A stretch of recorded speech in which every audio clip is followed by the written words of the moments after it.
Este é o sexto resuminho comentado, desta vez referente à disciplina de Imunologia. Os tópicos que serão abordados envolvem imunidade inata, imunidade adaptativa, sistema complemento, células e órgãos linfóides e MHC de classe 1 e 2.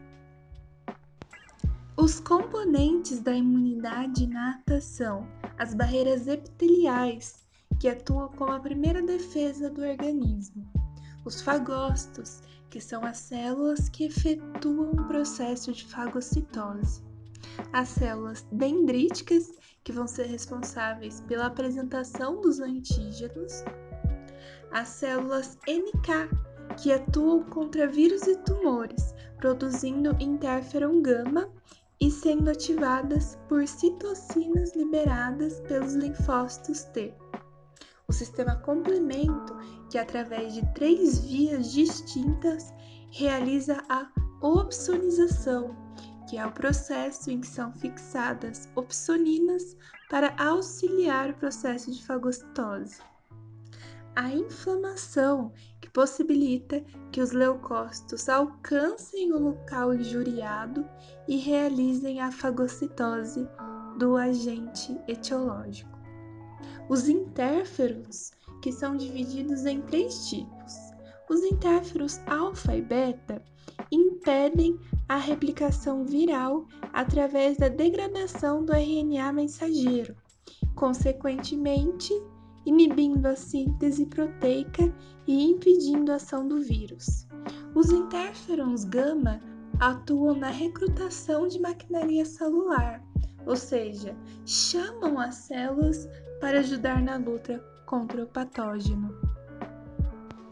A inflamação, um dos mecanismos da imunidade inata, mediada pelos sinais cardinais calor, dor, rubor, tumor e perda de função, ocorre através de uma sinalização química que desencadeia a marginalização dos leucócitos, rolamento e adesão vascular, processo que ocorre graças às integrinas. Em seguida, ocorre a diapedese, que é a saída do leucócito para o tecido, onde realizará a fagocitose. O reconhecimento pela imunidade inata ocorre através dos receptores para reconhecimento de padrões. Como exemplo, temos os receptores Toll-like. Estes receptores reconhecem os PAMPs, padrões moleculares associados a patógenos. A fagocitose, outro mecanismo da imunidade inata, ocorre através da quimiotaxia, que é o processo de sinalização que possibilita a adesão do fagócito ao micro-organismo. Após a endocitose, ocorre a formação do fagolisossomo, que é a união do fagossomo com o lisossomo, culminando na morte e consequente digestão do patógeno. A digestão dos fagócitos pode ocorrer através de 3 reações: reações dependentes de oxigênio, que ocorrem pela formação de espécies reativas de oxigênio, como ânion superóxido, peróxido de hidrogênio, radical hidroxila e ácido hipocloroso. Todas estas substâncias vão agir para matar o micro-organismo. As reações dependentes de nitrogênio ocorrem pela formação da molécula de óxido nítrico, que ataca bactérias, protozoários e células tumorais.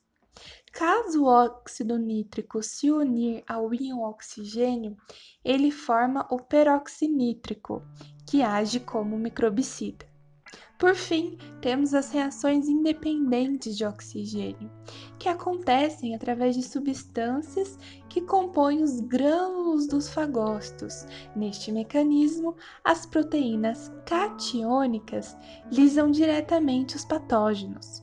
A lactoferrina sequestra o ferro que seria usado para o metabolismo bacteriano e a lisozima destrói a parede das bactérias gram-positivas. Os mediadores de ação local ou sistêmica são moléculas como citocinas, quimiocinas e moléculas de adesão. A febre é causada pela liberação de TNF-alfa, IL-1 e IL-6, que atinge o hipotálamo, induzindo ao aumento da temperatura corporal, numa tentativa de desnaturar o agente etiológico. Ao ser atingido pelas moléculas IL-1 e IL-6, o fígado passa a sintetizar proteínas de fase aguda. Já a medula óssea é estimulada a produzir leucócitos pela presença de TNF-alfa, IL-1 e IL-6. A imunidade adaptativa possui 4 pilares: a especificidade, diversidade, memória e tolerância. Ela é específica, pois produz anticorpos e linfócitos específicos contra o agente invasor. Ela possui diversidade, pois atua contra uma grande variedade de patógenos. Ela é tolerante, pois não ataca o organismo. Ela gera memória, ou seja, no primeiro contato gera uma resposta primária e em um segundo contato gera uma resposta secundária. A imunidade adaptativa é composta principalmente pelos linfócitos B, que geram anticorpos, e os linfócitos T, que efetuam a resposta imune. Os linfócitos T são classificados em virgens, efetores e de memória.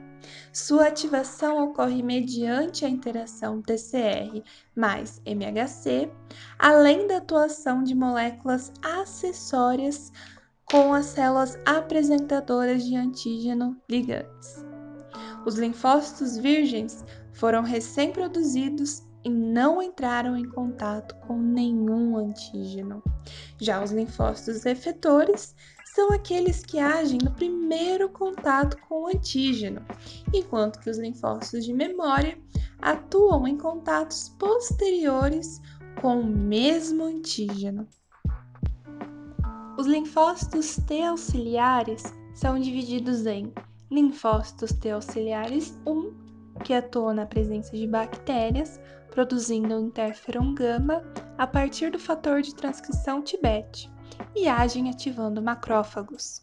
Os linfócitos T auxiliares 2 agem na presença de parasitas, sintetizando IL-1, IL-5 e IL-3 a partir do fator de transcrição GATA3 e ativando eosinófilos, mastócitos e levando à produção de muco pelo trato digestório. Por fim, os linfócitos T auxiliares 17 atuam na presença de fungos ou bactérias, que a partir do fator de transcrição ROR-γ-GT produzem IL-17A, IL-17F e IL-22, ativando neutrófilos. O sistema complemento, composto pela via clássica, via alternativa e via das lectinas, atua na formação do complexo de ataque à membrana, depositando proteínas sobre a membrana no antígeno, ou seja, realizando o processo de opsonização para auxiliar na lise do patógeno. As células sanguíneas são originadas de células-tronco pluripotentes, que geram progenitores mieloides e linfóides. Os progenitores mieloides originam os neutrófilos, monócitos, eosinófilos e basófilos, enquanto que os progenitores linfóides dão origem aos linfócitos T, B e NK.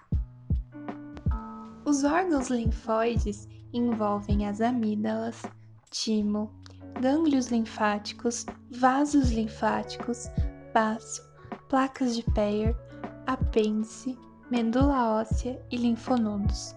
A medula óssea é responsável pela hematopoiese, que é a produção de células sanguíneas e também pela maturação dos linfócitos B. O baço é o órgão que realiza a hemocaterese, que é a remoção das hemácias velhinhas, ou seja, senescentes. O timo corresponde ao órgão de maturação dos linfócitos T. Já os linfonodos são os órgãos em que ocorre a apresentação dos antígenos aos linfócitos T. Os pontos de controle na maturação dos linfócitos correspondem à síntese dos linfócitos T e B, que passarão pelo processo de seleção. O processo seletivo consiste na apresentação de um antígeno do próprio organismo. Caso o linfócito B ou T reconheça fortemente o antígeno do próprio corpo, ele não é selecionado e é induzido à apoptose, configurando a seleção negativa. Se o linfócito reconhecer de forma fraca o antígeno próprio, é considerado maduro e é liberado para a corrente sanguínea, configurando a seleção positiva. Os receptores dos linfócitos T e B diferenciam-se pelo fato que os TCR não são imunoglobulinas, enquanto que os BCR são imunoglobulinas. Ambos são cadeias polipeptídicas que ligam-se de forma específica ao anticorpo. O complexo de histocompatibilidade, MHC, possui como função a apresentação dos antígenos ao linfócito T. Nos humanos é denominado de HLA, antígenos leucocitários humanos. Na via do MHC classe 1, o antígeno é internalizado, podendo ser um vírus. Este vírus sofre ação da ubiquitina, que desdobra a proteína viral para ser processada pelo proteassomo. No proteassomo, há a formação do peptídeo antigênico, também chamado de epítopo. Durante esse processo, o retículo endoplasmático produz MHC de classe 1.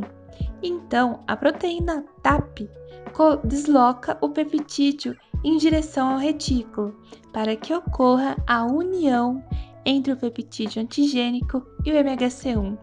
Este complexo, peptídeo MHC1, é então direcionado para o complexo de Golgi e em seguida exocitado para a membrana celular, onde será expresso para o reconhecimento pelo linfócito TCD8. Já na via do MHC classe 2, o antígeno proteico sofre a endocitose e a fusão da vesícula com o lisossomo, originando a formação do peptídeo antigênico. No decorrer deste processo, há a síntese de MHC classe 2 no retículo. Então, a proteína Li transporta o MHC classe 2 para o complexo de Golgi, onde ocorrerá a formação de uma vesícula exocítica. Em seguida, a Li é removida por uma proteína CLIP e há a formação do complexo peptídeo MHC2 dentro da vesícula, que é direcionada para a expressão na superfície celular, para o reconhecimento pelo linfócito TCD4. Boa prova e até o próximo resuminho!